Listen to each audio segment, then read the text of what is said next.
Bonjour à vous, bienvenue sur ma chaîne. Là, je vais vous parler des coupes à 90. Ceux qui ont vu la vidéo précédente, j'avais fait ce chariot pour faire la vidéo justement. J'étais sur le point de le démonter et je me suis dit non, je vais les saouler encore un petit peu de mon verbiage incessant et je vais faire des coupes à 90. Donc on reste sur les mêmes bases que tout à l'heure. On prend une planche de bois, là, de contreplaqué pour le coup, et on vient faire une coupe à 45 degrés. Donc là, la coupe, il faut qu'elle soit précise, hein. Je prends mon équerre, hein. Bref, hein, ça c'est la base.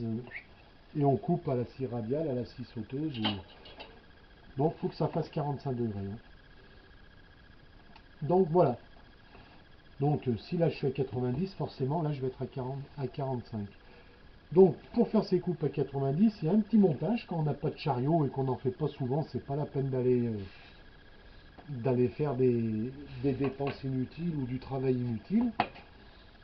On prend sa pièce. Alors là, on y laisse dépasser d'un petit millimètre, parce qu'autrement, ça peut fausser ici. Là. Je ne sais pas si vous voyez. Ouais, voilà. Donc, on prend sa pièce, on vient mettre ça derrière. On fixe ça fermement avec des vis. Bon, moi, je mets un serre-joint parce que je vais y démonter, j'ai pas envie de me faire chier. On vient mettre un litho de guidage ici, les vis légèrement en travers vers l'intérieur, on vient visser, tac tac. Moi je vous le fais pas, hein, je vous fais pas la démonstration parce que c'est facile à comprendre en fait. Voilà, jusque là pas de problème, je mets une butée de profondeur derrière, terminé. J'ai un montage à 2 minutes, hein, ça prend.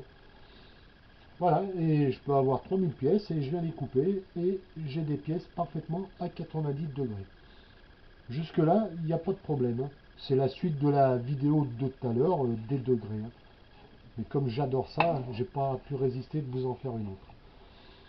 Alors là, j'ai super bien coupé puisque j'ai une scie radiale métabo et elle me coupe parfaitement à 45 et je suis super content. Mais tout le monde n'a pas une scie métabo. Et il se peut que vous vous trouvez dans cette situation. Donc attendez, je refais une petite marche arrière, hein, pour voir si c'est bien. Hop là. Hop, je vais prendre mon équerre. Donc pour voir si on est vraiment à 45 degrés, eh ben, il suffit de faire ça, hein. C'est aussi simple que ça, hein. Voilà, hein. Si là j'ai 90, forcément là j'ai 45, hein. Donc toujours par rapport la malame. Encore que moi c'est pas tout à fait vrai parce que mon chariot est tellement pourri. Mais enfin, dans l'esprit, vous prenez votre équerre, vous rapprochez votre truc, et là, il faut que ça tombe pile, hein.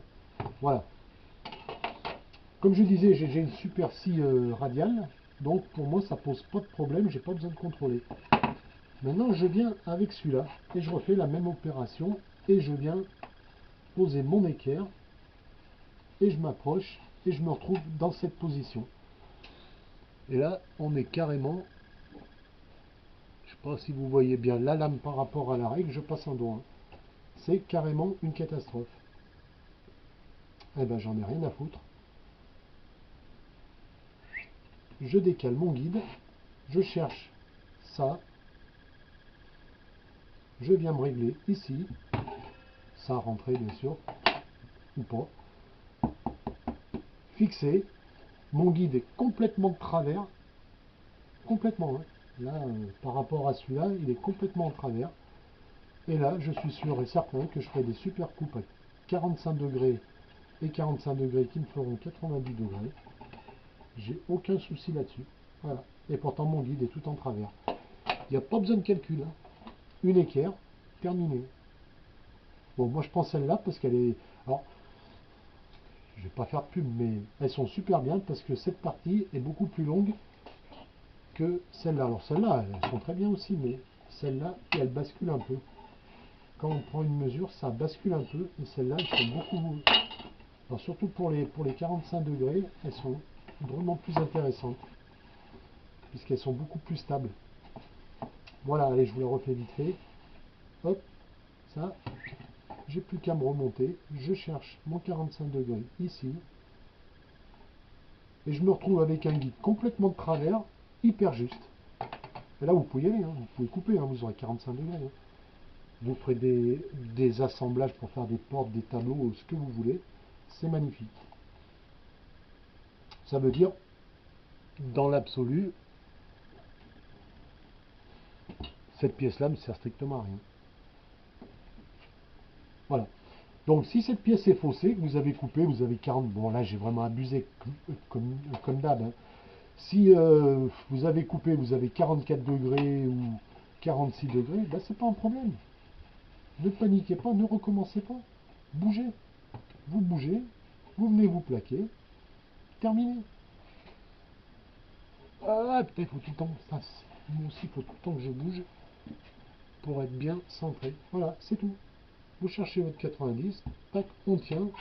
Il n'y a pas de calcul, il n'y a pas de... c'est de la logique. Hein. Hop, tac, tac, tac, tac, tac, on visse, on coupe et on est sûr de faire un assemblage parfait. Voilà, bon, ben, je vais arrêter avec les assemblages. Enfin, peut-être un petit détail, on peut aussi faire des assemblages à 60 degrés, à 10 degrés, à ce qu'on veut. Hein. Là, on n'est pas limité, on n'a aucune limite. Hein. On fait ce qu'on veut. Un bout de bois, deux vis, on fait ce qu'on veut. Hein. On construit une cathédrale avec. Hein.